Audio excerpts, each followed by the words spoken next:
It's Dr. Pam, and I'm here with day 16 of our Holiday Survival Guide Advent Calendar. Now, today we're going to wrap up the foods to forego and talk about the final two areas that I feel like we need that everybody needs to know involving toxicities in our pet for foods, okay?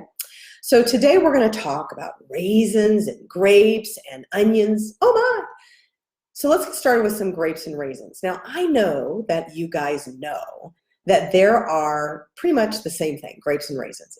Raisins are just dried grapes. But we've had documented cases of toxicity over the last 20 years. And the crazy thing is that they have not identified the component within the raisins and grapes that actually create the toxicity. It makes me kind of wonder if it has to do with the fact that grapes are one of the highest concentrators of pesticides. What if that's creating the issue? I don't know. Anyway, I digress. So the thing about raisins and grapes is they create a toxic insult to the kidneys of your pet. And what happens is it develops into kidney failure. Now, here's the scary part. This toxicity is cumulative. That means it hangs out in the tissues and it accrues over time. So if they have exposure and they don't have any issues, you're thinking, dodged a bullet. But in reality, it hangs out and waits for its friends to join it until it can flip the trigger for the kidney failure. So be very, very careful with that. This also gives you a great opportunity to say, you know, Aunt Martha, I really appreciate your fruit cake every year, but I think I'll pass. So anyway, I always thought that if you had a cake that really could double as a lethal weapon, you probably shouldn't eat it. Anyway, here we go. Let's go back. So the next thing are onions and garlic and chives and shallots and leeks. Now, all of those guys are part of the allium family. They have two components in them, the disulfides and the thiosulfates, that actually damage red blood cells in cats and dogs, damage them. And it prevents them from being able to carry oxygen. You need oxygen to breathe and to live, right?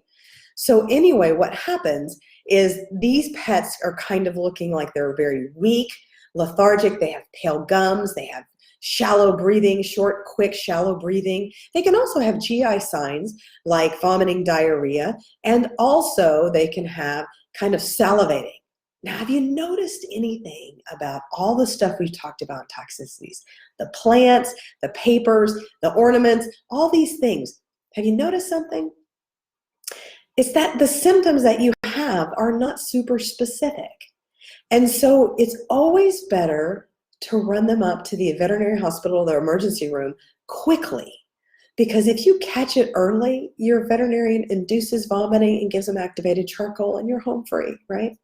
If you wait too long, that could evolve into a huge ordeal. The prognosis of your pet diminishes and the bill increases. So remember, in any suspected vomiting, diarrhea on this time of the year, don't wait. Don't wait. Go in immediately. So if you happen to look at the Facebook Live that we did around Thanksgiving, we talked all about strategy, about those pesky relatives and friends that feed your pet when you don't want them to. So one of the things that I'm going to do is next Monday, I'm going to talk about foods that are allowable. Now, if you remember in that Facebook Live, we talked about the naked plate. Next week, I'm going to give you some more foods to use on the naked plate. Plus, I'm going to offer up a recipe for you that is for sweet potatoes, that is cat-friendly, dog-friendly, and people freaking love it. Ooh, can I say that word? Yikes! Anyway, so I will see you next Monday for that. Otherwise, I'll see you tomorrow for our next installment. You guys take care and have a great day. Bye-bye.